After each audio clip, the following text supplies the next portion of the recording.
दोस्तों, पिछले वीडियो में हमने देखा 16 सोमवार के व्रत की क्या विधि है। इस वीडियो में हम जानेंगे 16 सोमवार के व्रत के पीछे कौन सी कथा है।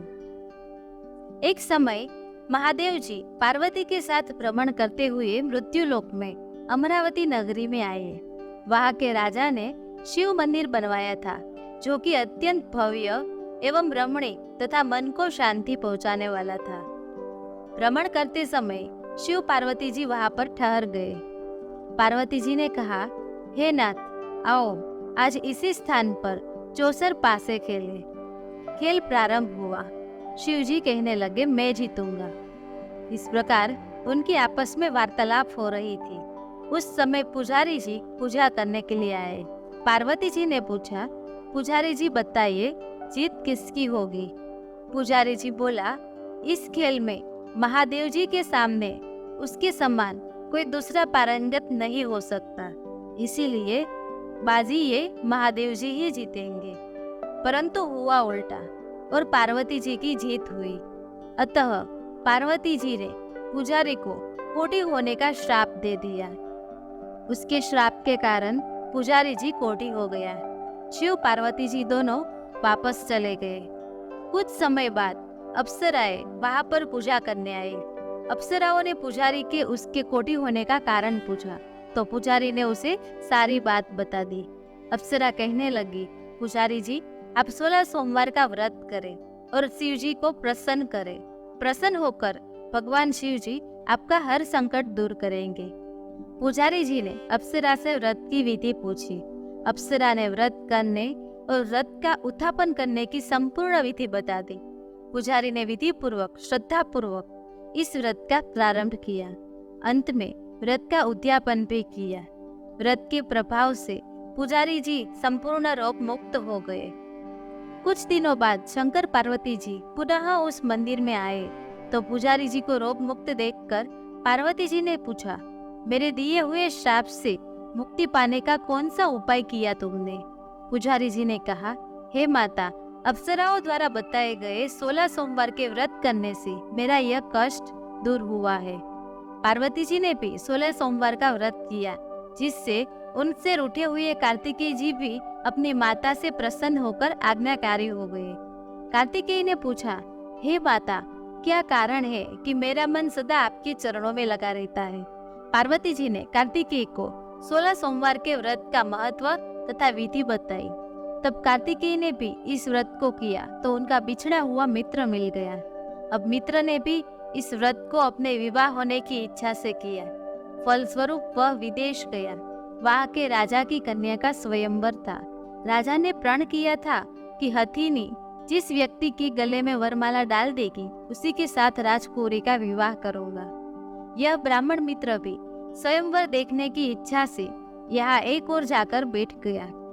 हथिनी ने इसी ब्राह्मण मित्र को माला पहनाई, तो राजा ने बड़ी धामधूम से उसके साथ राजकुमारी का विवाह कर दिया। तत्पश्चात दोनों सुख पूर्वक रहने लगे। एक दिन राजकन्या ने पूछा, हे नाथ, आपने कौन सा पुण्य किया जिससे हथिनी ने आपके गले में वरमाला पहनाई? ब्राह्मण पति ने कहा, मैंने कार्तिकेय जी द्वारा बताए गए 16 सोमवार का व्रत संपूर्ण विधि विधान सहित श्रद्धा पूर्वक किया, जिससे फलस्वरूप मुझे तुम्हारे जैसी सौभाग्यशाली पत्नी मिली। अब तो राजकन्या ने भी संतान प्राप्ति के लिए ये व्रत किया और उसे भी एक सर्वगुण संपन्न पुत्र प्राप्त हुआ। बड़ा होकर पुत्र ने भी राज्य प्राप्ति की कामना से 16 सोमवार का व्रत किया। राजा के देवलोक होने पर इसी ब्राह्मण कुमार को राजगद्दी मिली। फिर भी वह इस व्रत को करता रहा।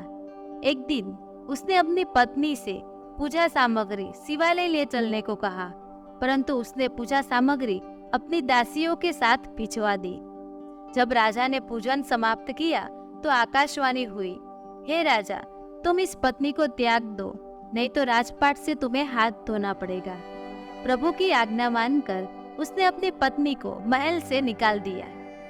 अब वह अपने भाग्य को कोसती हुई एक बुढ़िया के पास गई और उसने अपना दुखड़ा सुनाया तथा बुढ़िया को बताया, मैं पूजन सामग्री राजा के कहे अनुसार शिवालय में नहीं ले गई और राजा ने मुझे निकाल दिया।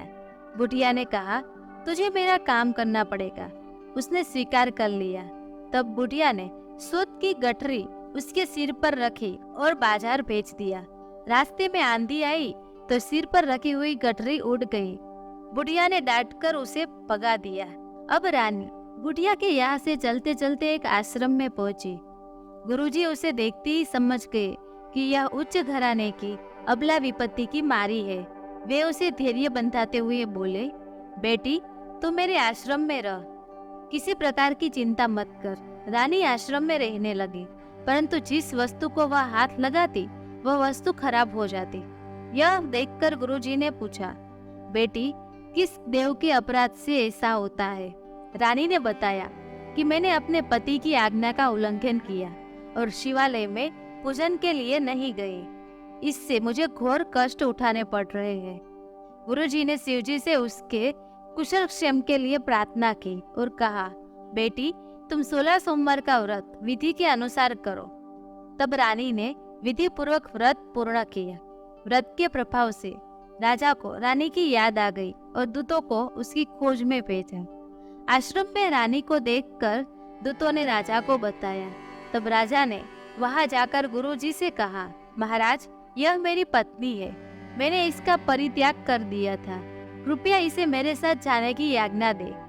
शिवजी की कृपा से प्रतिवर्ष 16 सोमवार का व्रत करते हुए वे आनंद से रहने लगे और अंत में शिवलोक को प्राप्त हुए। तो ये कहानी थी 16 सोमवार के व्रत के पीछे की।